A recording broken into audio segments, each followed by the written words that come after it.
Hi, my name is Chris Ewer, and I'm here for the Nuts About Southwest blog with Mary Lambert. Hi! How are you? I'm so excited Isn't to this meet so you. cool? This is fun. Well, we are really excited to meet you because you stand for something, and you stand for something really important. You stand for everyone.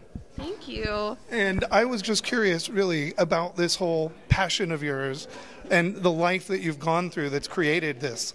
I mean, it's amazing. Life is really not what happens to you, it's what you make of it, right? Totally. And you're the living embodiment of that. I'm wondering, where was that switch in your mind that you decided to make it about this? Wow, that's such a good question.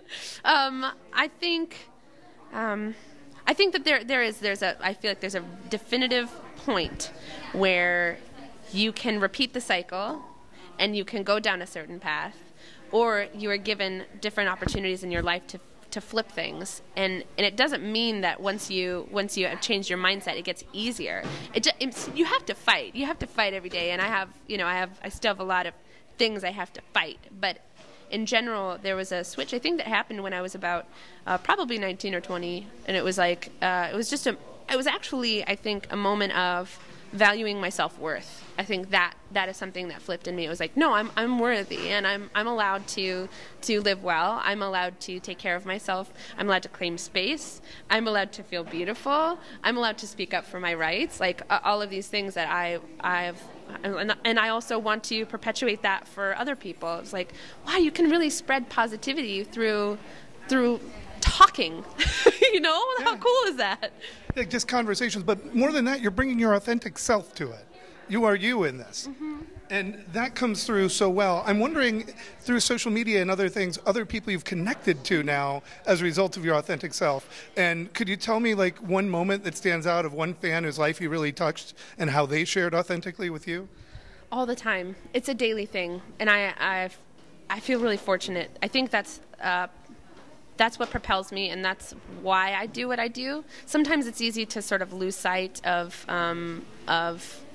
what the meaning is. You get wrapped up in the whole of it, or the minutia of it, rather than the whole of it. And so there have been a couple interactions I've had with people that I've been very fortunate. One of them, I got an email from a woman who.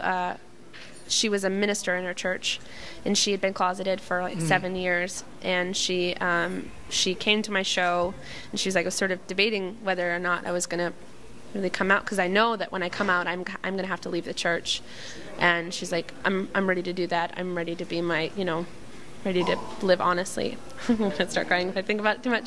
But it's just it means so much, and I feel very lucky that not only the work that I do has propelled me to a point that I am self-sustaining and rewarding, but also to impact people on such a large platform. I'm very lucky.